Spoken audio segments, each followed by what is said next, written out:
Hello everyone, welcome back to my channel. আজকে জন্মাষ্টমী, তাই সকলকে জানায় জন্মাষ্টমীর আন্তরিক ও প্রীতি শুভেচ্ছা। আজ আমাদের বাড়িতে জন্মাষ্টমীর উপলক্ষে তৈরি করা হচ্ছে তালের কিছু আইটেম, যেমন হবে তাল ফুলুরি, আর তার সঙ্গে হবে তালের লুচি, আর হবে পায়েস। তার সঙ্গে 5 রকমের ফল আছে, এরপর লাড্ডু, মিষ্টি, এ সকল তো আছেই।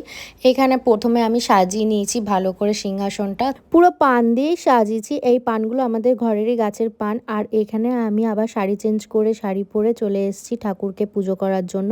তো এখানে ঠাকুরের প্রথমে স্নান সারা হলো, তারপর চন্দন পরিয়ে তাকে জামা পরিয়ে এক এক করে তার যাবতীয় যা সজ্জা আছে সেগুলো পরিয়ে দিয়ে তারপর এক এক করে সমস্ত ভোগ নিবেদন করা হলো। এরপর আমাদের রাধাকৃষ্ণকেও স্নান সারিয়ে তাকেও ফুলের সজ্জা করানোর পর তাকেও ভোগ নিবেদন করা হলো। প্রতি বছরই এইভাবেই আমাদের জন্মাষ্টমী পালন করা হয়।